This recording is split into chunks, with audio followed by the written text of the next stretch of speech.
আগামীকাল ৩রা আগস্ট আমরা জানি যে জুলাই গণঅভ্যুত্থানের ৩রা আগস্টে শহীদ মিনার থেকে সরকার পতনের এবং ফ্যাসিবাদী ব্যবস্থা বিলোপের এক দফা দাবি ঘোষিত হয়েছিল।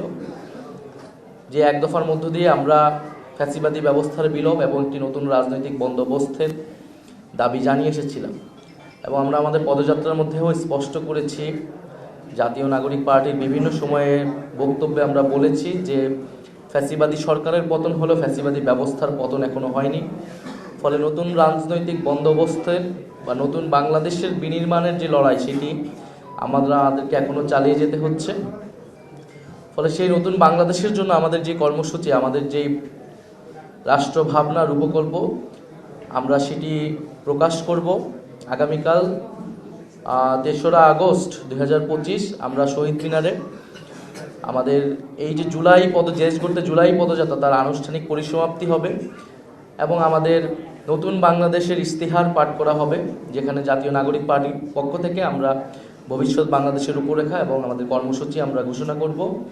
বিকাল ৪টায় শহীদ মিনারে একটি জনসমাবেশের মাধ্যমে এই অনুষ্ঠানটি আয়োজিত হবে।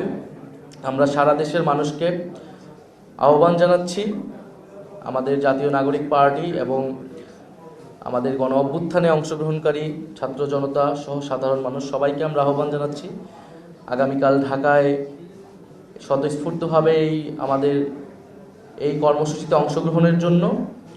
আমরা এই কর্মসূচির মাধ্যমে আমাদের যে ভবিষ্যৎ পরিকল্পনার রূপরেখা সেটি আমরা হাজির করতে যাচ্ছি এবং দেশ গড়তে জুলাই পদযাত্রা কর্মসূচিতে সারা দেশে আমাদের এই কর্মসূচিতে যারা অংশগ্রহণ করেছেন, সহযোগিতা করেছেন, মিডিয়া কর্মীরা আমাদেরকে নানাভাবে সহযোগিতা করেছেন, আমরা তাদেরকেও ধন্যবাদ জানাই। সরকার 5ই আগস্ট গণ অভ্যুত্থান এবং গণ অভ্যুত্থানের সকল পক্ষ এবং রাজনৈতিক দলের সমন্বয়ে এটি ঘোষণা করতে যাচ্ছে। আমরা সরকারের উদ্যোগকে স্বাগত জানাই। পাশাপাশি আমাদের দাবি ছিল যে 5ই আগস্টের মধ্যে জুলাই সনদের বিষয়টি যাতে সুরাহা হয়।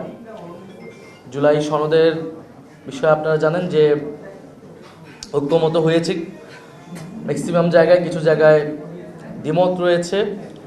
ঐক্যমত কমিশন থেকে এখন আসলে জানানো হয়নি যে এই বিষয়গুলোতে আপত্তি রয়েছে, নোট অফ ডিসেন্ট রয়েছে, সেগুলোতে নিয়ে তাদের পরিকল্পনা কী। এবং আমরা ঐক্যমত কমিশনের যেই প্রশ্নটি তুলেছি লাস্ট সেশনগুলিতে, আমাদের সদস্য সচিব সেখানে ছিলেন, যে এটার বাস্তবায়ন পদ্ধতি কী সেটা নিয়ে ঐক্যমত কমিশন কথা বলেনি। ফলে আমাদের এই বাস্তবায়ন পদ্ধতির সুরাহা হয়ে আমাদের এই জুলাই সনদে সকল দল স্বাক্ষর করবে, যেটি কীভাবে বাস্তবায়ন হতে যাচ্ছে। এবং আমরা বলেছি যে জুলাই সনদের আইনি ভিত্তি থাকতে হবে, জুলাই সনদের ভিত্তিতেই পরবর্তী নির্বাচনটি হতে হবে। আমরা নির্বাচিত সংসদের হাতে এই সংস্কার কার্যক্রম ছেড়ে দেব না, বরং জুলাই সনদের ভিত্তিতেই আগামীর সংসদ গঠিত হবে বা গণপরিষদ গঠিত হবে। ফলে এবং এই অন্তর্বর্তী সরকারের সময় থেকে এই জুলাই সনদটি কার্যকর করতে হবে। সরকার ঘোষণা দিতে না পারে তাহলে আমরা উদ্যোগ নিব, বা আমরা যারা গণ অভ্যুত্থানে বিভিন্ন শক্তি ছিল, কিন্তু আমরা চেয়েছি যাতে সরকার এটা রাষ্ট্রীয়ভাবে সরকারিভাবে এটি দেয়।